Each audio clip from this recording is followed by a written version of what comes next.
How we doing, Washington FFA? Are y'all awake? I said, how we doing, Washington FFA? Yeah! All right, well, I am Stephen McBride, and I hail from Tennessee, which is a long way from here. And I got to tell you something. I am so glad to be in this beautiful state. I've never been to Washington before, and y'all have been so good to me so far. Thank you for having me.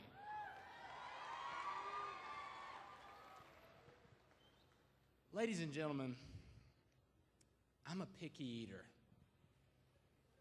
Now, I hear the laughs. I know what you're thinking. No, you're not. Especially when you're at this angle. There's no way that you're a picky eater. You like food, man. Well, to be honest with you, for a long, long time, there were a lot of foods that I wouldn't eat.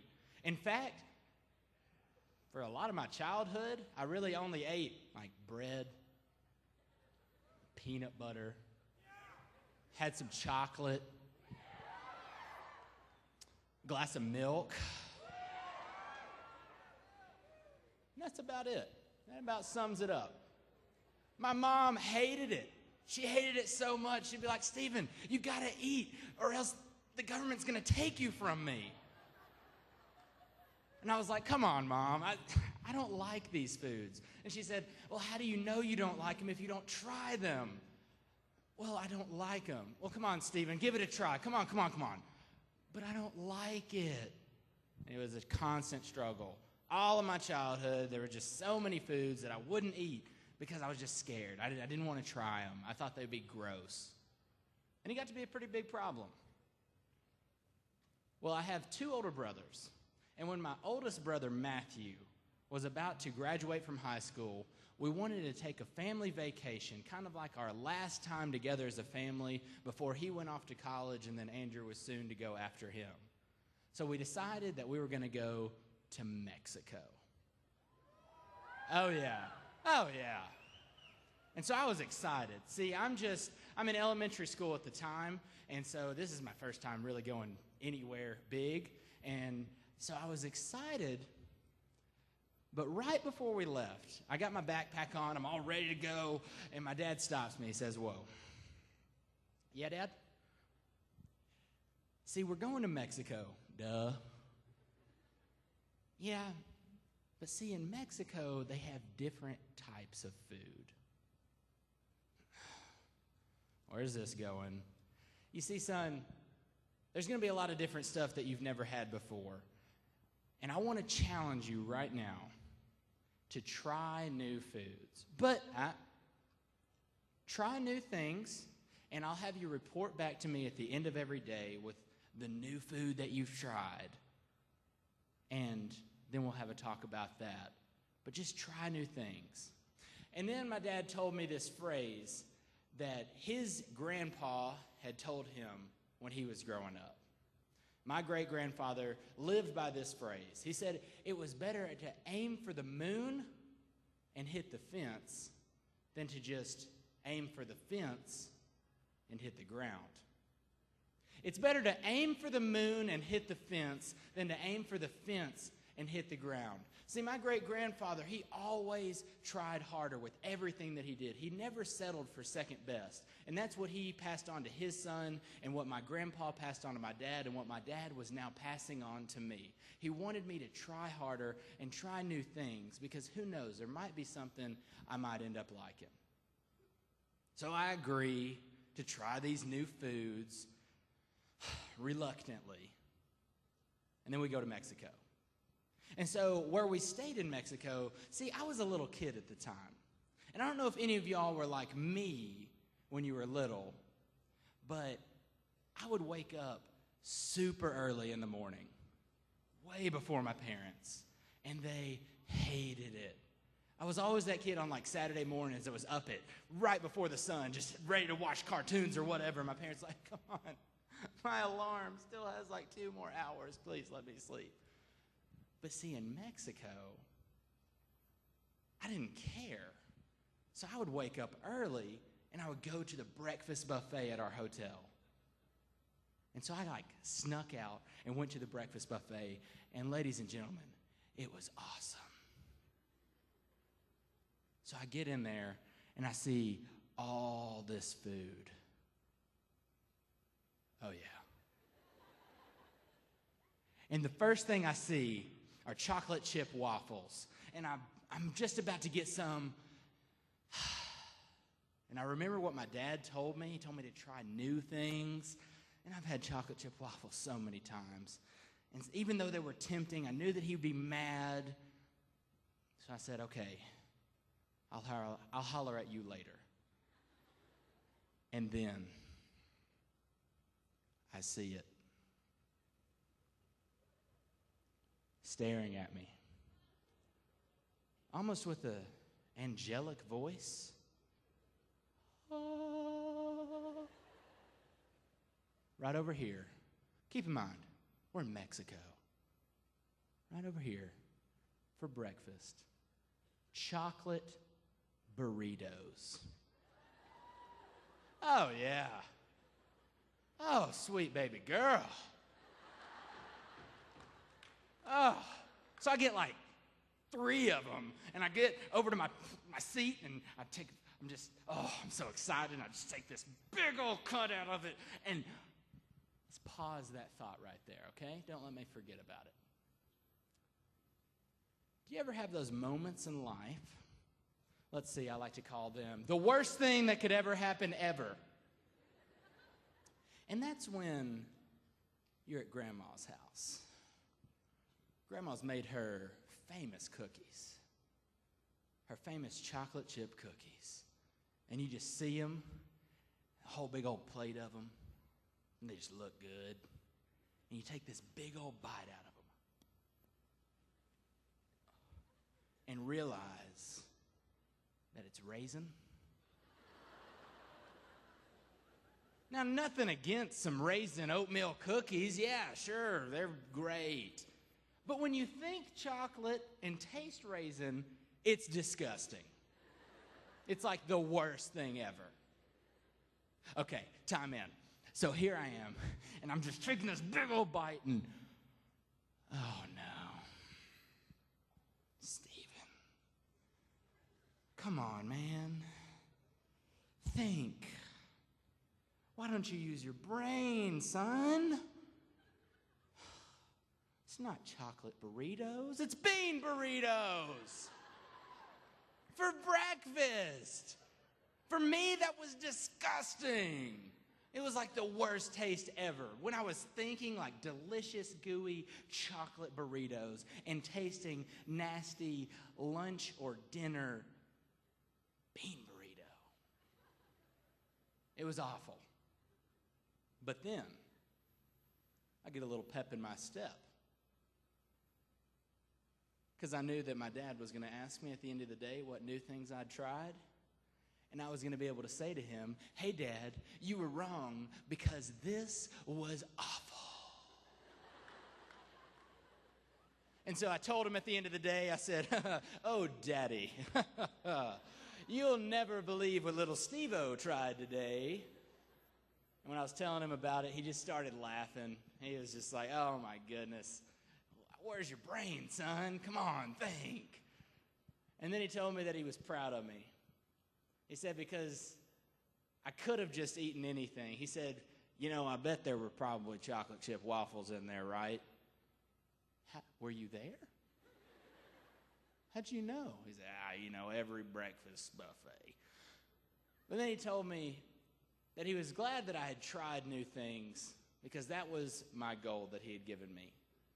And throughout the rest of our time there, I tried a lot of new things. And turns out that now here I am many, many years later, I love Mexican food. Oh, goodness. It's incredible. So delicious. But there's a lot of things that I probably wouldn't even eat today had I not tried them there on that trip. And it kind of helped me. It helped me to realize that I needed to try new things in all aspects of life.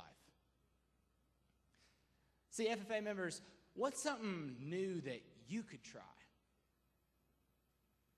What's something that you think you might be good at? What's something that maybe scares you? What's that new thing that you could try?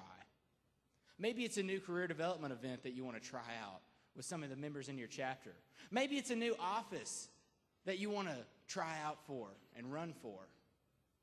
Maybe it is a sport that you want to try out for, or maybe there's some good-looking honey and you ain't got her digits yet. You need to get on that. Because somebody else is going to hop in there, and they're going to ask her, and then you're just going to be sitting back like, oh, man, well, guess I can text my buddy again. Hey, what up, dude? You want to play video games? What's something new that you could try? I challenge you to go out after convention and try that new thing. You don't have to be great at it, but step out of your comfort zone and give it a chance.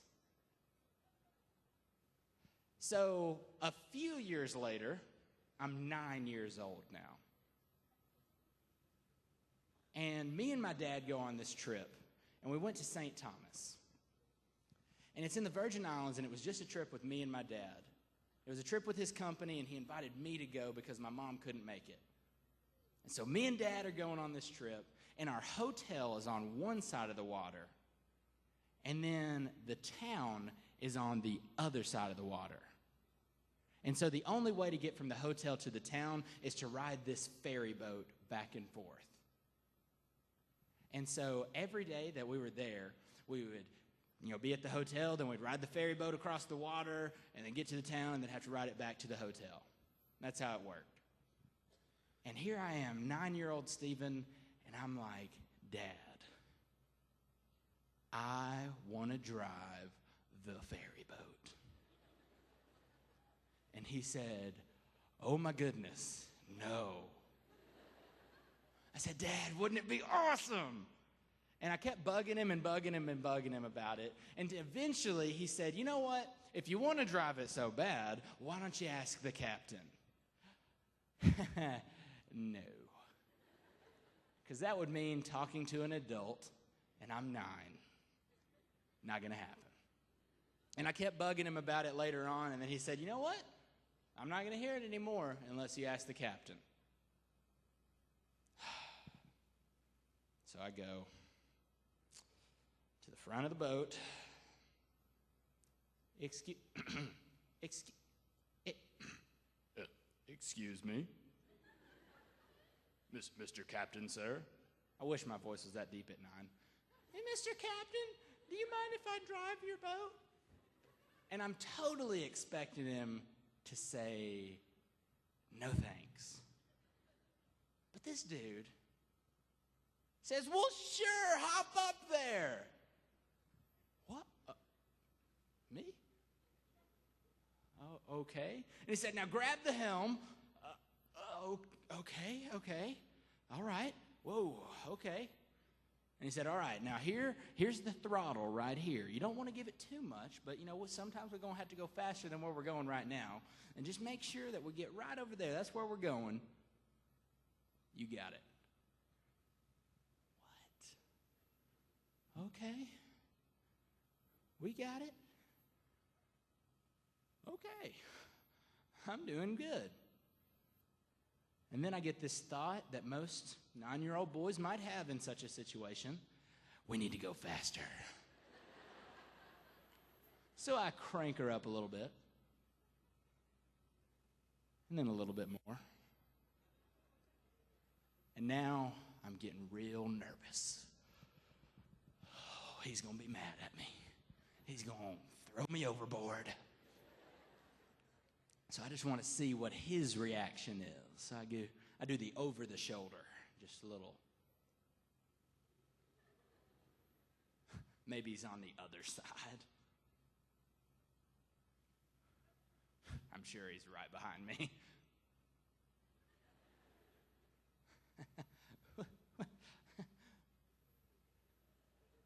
Daddy! And then I see him. All the way in the back of the boat, Homeboy's just chilling back here, giving everybody in the boat a tour. Oh, yes, and right over here is a very delicious restaurant. I suggest you try once we get to the other side. Oh, and right here is a little house that Kenny Chesney likes to stay in when he comes to visit. I'm 9. What? And so now I'm freaking out. I'm going to kill everybody in the boat. Everybody's going to die. Everybody's going to die. And eventually I calmed down. I'm like, hey, I got the hang of this. No need to go this fast anymore. Oh, I'm the captain now. Ladies and gentlemen, this is your captain speaking. I didn't have the guts to actually do that, but I wish I had. And then finally, we get over to the dock on the other side. Best moment of my life. And the captain comes up, hits me on the back, and says, "Good job, Captain." Whoa. He called me captain. Well, thank you, tour guide. And that, I told my mom immediately, and I called my brothers, and I was like, this is the best thing ever that ever happened to me. But here's the thing. Here's the big thing that I learned from that experience. See, at 9 years old, you don't really think about those types of things until you grow up and you have time to reflect on them. You see, that was the biggest goal I had all week, was I wanted to drive the ferry boat. But when it came time for me to actually grab the helm, I was ready. And I stepped up there, and I did it. And the big thing I learned in life is we have goals. Sometimes we try them out. Sometimes we step out of our comfort zone and we try something new. But sometimes we're discouraged by our very goals that we set. And when it comes time for us to actually step up and grab the helm, we aren't ready. The question I have for you is, when it's time for you to grab the helm in your goal, will you be ready? See, time and time and time again, there's times where it's easier to be lazy, easier to be upset or angry or mad, much easier than being humble and ready for our time. I just always think about the athlete that's maybe third string at best, wondering all season, why am I not the starter? Why are these other guys up here? Why are they getting the shot? Just mad, angry. When it comes time to work out, why even try? I'm third string. If the starter goes down, the backup will go in. And then maybe something happens to the starter. Maybe something happens to the second stringer. And when they look on the end of the bench to that third stringer, he's not ready. He goes out there and makes a fool of himself. But think about that third stringer who is ready. Now, I got to be honest with you. I'm a Tennessee Volunteers fan. I know. It's okay. I thought somebody was going to throw something at me. But this last season in the national championship game, the Ohio State Buckeyes won. I wasn't exactly excited about that. But what a story. What a story of grabbing the helm. Their starting quarterback for the national championship game, that was just the third game that he'd ever played at the collegiate level. He'd spent all season sitting third string on the bench. See, the starter went down in the preseason, so the guy in front of him plays the whole season. In the very last game of the season, he gets injured. And now they got the conference championship game to play, and who do they look to but the third stringer? Never played a game before in his life. Now he's got to hop in and lead his team on a conference championship. He breaks some records along the way. Nobody thought they'd win, and now he's in the playoff, playing number 1 seeded Alabama. Nobody thought they'd win that game either. But he gets his team together, and they were able to pull off the upset. And then in the national championship game, they were able to win that one too. 3 games in his college career, the 3 biggest games of his life. And he was ready to grab the helm. See, he could have been mad all season, thinking, why am I not the starter? I'm capable of being the starter. Why are they letting these other guys in front of me? And then when the starter does go down and now he's moved up to second string, he could still be like, wow, I'm mad. Now I could have had the chance to be the starter now, but I'm still the second stringer. But no, he took every opportunity possible to be ready. To be ready for, just in case they call his number, he'll be ready to hop in and win the game for him. And that's exactly what he did. So what about you? What about your life? What about that big goal that you have? What about that big dream? When it's your time, will you be ready? Will you be ready to step out of your comfort zone and take the helm? I sure hope you will be. I sure hope you won't be held back by anything in life, but rather be ready to chase those dreams that you have deep within you and be ready to achieve them when it's your time to shine. And with whatever you do, it's just like my great-granddaddy always used to tell me.